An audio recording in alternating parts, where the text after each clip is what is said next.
Hola, bienvenidos a Adelante Chicago. I'm Lourdes Duarte. Thank you so much for joining us today. With close to 9,000 immigrant students enrolled in Chicago public schools, the need for dual language programs is dire right now. Only 43 schools offer those programs, though. So what is being done by the district to expand these dual language programs? Chalk Beat reporter Rima Amin is joining us via Zoom right now to help us understand what comes next. First of all, hello to you. Hi to you. Thank you so much for having me on. Yeah, it's an important topic. You know, we've been reporting on this issue as well, but your story really explains the confusion that's out there over the number of migrant students that CPS is serving. Explain what's going on right now, what you found. Yeah, so my colleague Sammy found that both CPS and the State Board of Education are calculating the number of migrant students at CPS in different ways. So at CPS, as you just said, the district has said that about 9,000 migrant students, closer to 8,900, are currently attending local schools. They've calculated that based on a number of factors, including that this number represents students who have come to the district since August 2022, which of course was a time when buses started coming in from Texas, with folks who had crossed over from Central and South American countries. On the other hand, the Illinois State Board of Education says that they calculate this based on any student that's not born in the U.S. or Puerto Rico and has been attending school in the United States for less than 3 years. So based on that definition, they say that 17,000 students, current students, are enrolled in CPS who could be considered new arrivals and migrant students. So that's a huge gap. That's a huge gap. Yeah. I'm wondering then why it's important. I imagine it has to do with resources and funding. Absolutely. Depending on who, calculates those numbers, it's going to impact funding for schools. Right now, CPS funds its schools through federal, local, and state dollars. State dollars make up the lion's share of that funding. And of course, the state will give districts more money based on the number of students from low-income housing that they have, and various factors, and that includes students who are learning English as a new language.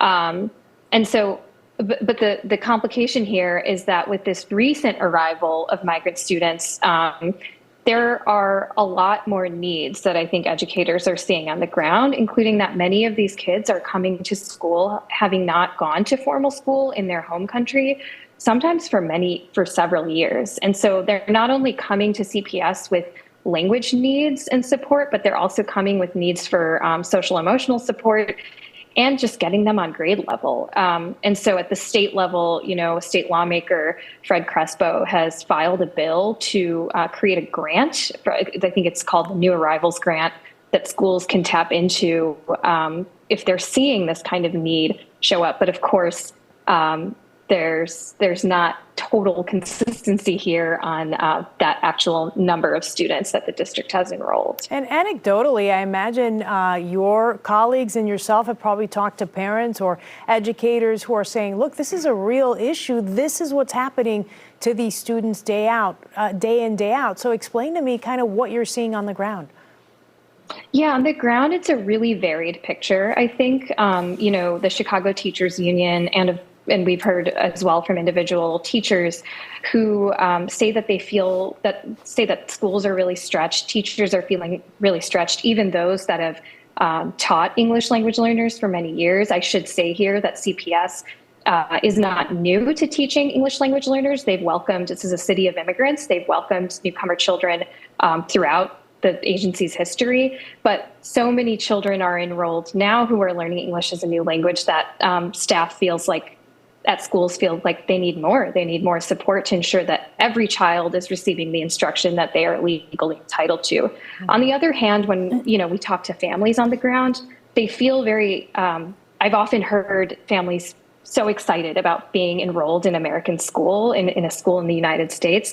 At the same time, we've heard from families who are going through pretty grueling, long commutes to get to school, and sometimes we've heard from families whose kids are struggling to learn and are struggling to understand English, or Yeah. rather to learn English. Yeah, and as we mentioned at the top of the story, that not all schools actually have a program that can help them learn the language and adjust to a new culture, right? So I would imagine there's a push right now to make sure that that's in every school. Are they being successful, or are they still a long way from making that happen? I think CPS is in some ways far off from ensuring that every school has all the resources it needs for bilingual education. For years before migrant students began arriving to the city, since, in this most recent arrival that we're seeing, CPS had failed to CPS schools, multiple CPS schools had failed audits that ensure that schools are providing the proper bilingual or English language instruction to English language learners. This has been a long-standing issue for at least a decade, likely more than that. And so the district wasn't quite set up well to welcome a sudden surge of newcomer students. But we have heard from CPS officials, top officials, who would like to open dual language programs, which teach both English language learners and native English speakers in English as well as a second language. So that could be Spanish, that could be Ukrainian. It just depends on the school population. Yeah. So there seem to be. Yeah, no, I was going to say that there's so many avenues. I mean, we talk about dual language, or ESL is another program that people are very familiar with. The difference between the two, is there much difference?